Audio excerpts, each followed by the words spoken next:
I'm Rachel with Well Equestrians. We are a community group in the Bucks County area in Pennsylvania. We focus on equestrians and horse lovers and people who just like to look at a horse or smell a horse. Whoever you are, if you like horses, come visit us in person or online here and be part of our community. We do events, get-togethers, educational things, and social media. And today I wanted to talk about the fact that we have George. So George is a now 14-year-old standardbred. We bought him in May of 2025. Wow, we've had him for so long. He was supposed to be, my mom and I were experimenting. My mom is in Well Equestrians with me. Her name is Kiki. She is in Europe half the year, so right now she's in Italy. Boo. We were experimenting with possibly doing resale with horses, so where we could train and resale a horse, and we love standardbreds, and I had been working somewhere that had a lot of standardbreds, and I'd learned about them for the first time, and I was like, oh my gosh, these horses are so cool. So we'll take a little side tangent here to just say, if you are looking for a beginner-friendly horse that can do just about anything, that is patient and kind and good-looking, look at standardbreds. Generally speaking, they are very sturdily built. They've got good legs, good feet. A lot of them go barefoot, and they just have a very calm demeanor. This is, again, general information, can't speak for every single horse. And as we'll discuss, George is a little bit different, but generally speaking, if you're looking for a breed to research or something to get into, look at standardbreds. So, standardbreds are, I know a lot of people know about thoroughbred racing. I did not know that standardbreds were racehorses and that standardbred racing was cart racing. So they are pulling a cart that's, I guess, basically a high-speed bicycle. And there's a guy in the bike, and he's got the little reins, and the cart is attached to the horse, and the horse runs down like that. So many standardbreds in the area that we're in, so we're in Pennsylvania, New Jersey area, are race trained or race bred or whatever. They're there for racing. So George was race trained, but he never raced. And we're not sure exactly why, but we can go back and look through, because he's branded, so we can go back and look through his records and see that he was at the track, he was training and racing there, but he never raced, he never started. And he was there till he was about 4. Next, we know that he went to the Amish, and a lot of previously raced horses go to the Amish after racing and are used as cart horses or horses to pull machinery or something like that. So he went to the Amish after he raced, and we don't know what his life was like there, but after that, I'm guessing around 10 or 11, somewhere in that range, he was sent to auction. He was purchased at auction by a guy in New Jersey who then sold him to a gal who boarded at his barn. So he was with her for a year, maybe less, and then we bought him from her. So we bought him and our other horse, Valiente. He is an Andalusian saddlebred. We bought him from her as well when he was a year and a half old, but that'll be a separate video probably. And the reason I want to do this video too is because George has exhibited some pretty extreme behaviors that have been great for the social media algorithm, but that don't tell the whole story. So I wanted to explain a little bit more and have something that when people ask questions, I can kind of point them to this video and they can look at all the information that I have anyway. So George, he was raced, he was with the Amish, he was at auction, he was with the guy in New Jersey, he was with the gal in New Jersey, then we bought him. And we bought him and Valiente at the same time. And we saw her ride George. He did a walk, trot, canter, but she didn't have a saddle that fit. So it wasn't like a very extensive ride. We brought him home. We started with groundwork with him. Just to first we let him like decompress, get used to his new environment, and just kind of worked on him getting to know us and us getting to know him. Then we started with groundwork, and that mostly was lunging, poles, going over ground poles, elevated ground poles, mostly at a walk. Then we started lunging at a trot over the ground poles to try and get him to, he trots pretty well, not under saddle. So if he is free or if he is lunging, he trots. But he has difficulty trotting under saddle still. He was a pacer. We started doing ground poles on the lunge line. Then we elevated them and did little hops, little bunny hops on the lunge line at the walk trot. And then we started doing some ground poles at the canter to try and get him to pick up a canter. And he was doing really well. It was still kind of like a tranter, like a trot pace canter all at once. And then we switched to starting a little bit under saddle. We used our, it's an endurance saddle, an endurance trail saddle, so it's treeless. And we figured it fits our quarter horse, who has a pretty wide back and barrel, and George has pretty wide back and low withers. So we thought it would fit him pretty well. And it did, but then we kind of found out that he didn't like how it rested on him. He just didn't like the feel of it. So we did a lot of searching to try and find a good saddle and ended up finding a Wintec and then getting some really wide bars for it. So he's got a Wintec with really wide bars, and we started riding under saddle. We did a combination of one person riding while the other person lunged to kind of connect the dots for him of trotting versus pacing. But as maybe a month in, so I am going to say a lot of words that I know a little bit about. I don't know a ton about though, but this is what I was told and what I kind of learned. So I learned about the polyvagal theory. So we had a body worker who was also an animal communicator come out, and I can do a separate video on our experience with an animal communicator. I highly suggest it. But we had her come out, and she explained the polyvagal theory to us and explained it kind of like a kitchen timer. So it's the theory that the way that the horse's vagus nerve and the way that their system is responding to stimuli or to pressure. And essentially, she said, you imagine it like a kitchen timer cranked all the way up. So 0 to 15, that range, is where you have the horse in rest and digest. So that's the horse just sitting around, eating, chilling, sleeping, doing whatever horsey things that they're doing with no real human intervention. From 15 to 30 minutes on the timer, we imagine we have that good education period. This is when the horse is focused and ready to learn and feeling good. You move past that, and you start to get into fight, flight, or freeze. So the horse is overstimulated, and they're reacting in that fight, flight, or freeze. And then you move up to the 45 to 60 degrees, and that is shut down. So that is when the horse is just in full, like I've passed my fight, flight, or freeze, and now I'm just totally shut down.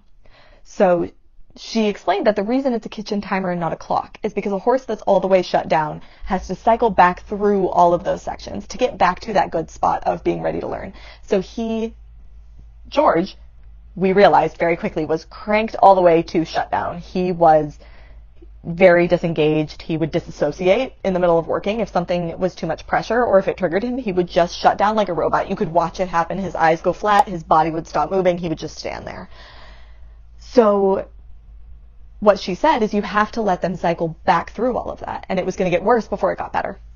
We were going to see that fight, flight, or freeze response before we saw a good, willing horse. So we actually saw it as a good sign when we started to see him express himself more and express that maybe he didn't want to have the saddle on, or he didn't want to do a certain type of work. He has made it very clear to us now that he hates lunging. Hates lunging in the traditional sense. So we started doing like what they do in the TRT method, where it's more just about getting their body moving and getting them in a forward motion than it is about traditionally getting them walk, trot, and canter in a circle. So he prefers that. He's fine moving forward, but he hates just a traditional lunging session. But we started to see him express himself more, and that was why we were seeing him get really, really girthy, even if we weren't putting a saddle on him. So we would put a saddle pad on him, and he would act like we had just tightened the girth and it hurt. We would put a surcingle on him and very loosely attach it, and he would act like it was this big, painful event. So we were working with a body worker, we were working with a veterinarian, we'd had his teeth done and his feet done, and, we'd done the thing, we run our hands all down his spine, we had him checked all over, and there was nothing that we could point to. Many, many people have suggested ulcers, so he has no other symptoms that are consistent with ulcers. He eats fine, he does not seem to be in any discomfort at any other time. Regardless, we still treated him for ulcers because there's no downside to treating him, but there is a downside to scoping him without having all of those extra symptoms, which is it's expensive and uncomfortable and upsetting and all of those things, and we didn't want to put him through that when he wasn't showing all of those signs. We wanted to kind of check everything else and treat him for ulcers and just do it that way. So we treated him for ulcers, gave him ulcer guard, gave him a paste, gave him aloe vera in his food. So we kind of got the impression that there was some sort of trauma at the base of his response because his responses were so intense and didn't seem to matter whether or not something was touching him. And it was clear to us that the pain is not a current pain. It is a memory of pain, or it is an expectation of pain, but it's not necessarily something that's hurting him now. Because again, under saddle, he doesn't exhibit any of those pain signals. And I will also say the reason we think this too is because he was not a riding horse. He was not trained as a riding horse. He did a little bit of riding, but he was not, in his 14 years, 11 of those, he was a driving horse. So the experience of being tacked up to drive versus ride is pretty similar. And the experience of being tacked up to drive at a racetrack can be pretty intense. And those intense experiences at a young age tend to stay with a horse. All of this leads us to the day where we decided we were going to take him we had taken him into the ring a few times and let him completely loose. No halter, no lead rope, nothing. And let him explore the saddle. We put treats on the saddle. We put treats on the saddle pad. We would hold the saddle pad. We would hold the saddle. We would let him just explore everything. And that seemed to be fine with him. He didn't have a problem with that at all. He would sniff it, but the only time he would have a problem with it is if you moved and interacted with the tack. So then we decided we were going to push him a little bit more because we needed to see what he was going to do and help him process through it. Because we'd gotten to the point where we could say, okay, you are not in any current physical pain that we can identify. And we know that us holding the saddle near your body, not touching you with it, is not causing physical pain. So we need to get to the point where you can actually have someone walk by you with a saddle and not threaten them with death. Which he is currently at the point where if someone else in the barn, if he's in the cross ties and someone walks by carrying a saddle, he acts like he is being threatened. And that is just not a safe behavior for him to exhibit. So even if we decided, you know what, he doesn't have what it takes to be a riding horse, he doesn't want it, he still needs to be desensitized to the existence of saddles because they're still going to be around. As long as he's around humans, he's going to see saddles. And he needs to not respond like he's going to murder someone because he saw a saddle, which is currently how he responds. So we took him into the indoor, and he was starting to get really, really crabby, and we showed him the saddle, and I've got the little video here, but he lunges at the saddle. My mom drops the saddle, and it is interesting to see people's responses to this. I've seen so many people be like, I wouldn't drop the saddle, I wouldn't flinch, and you know what, all the power to you, but we're human, and sometimes when a horse comes charging at you full speed and you're not expecting it, you drop the saddle and you flinch.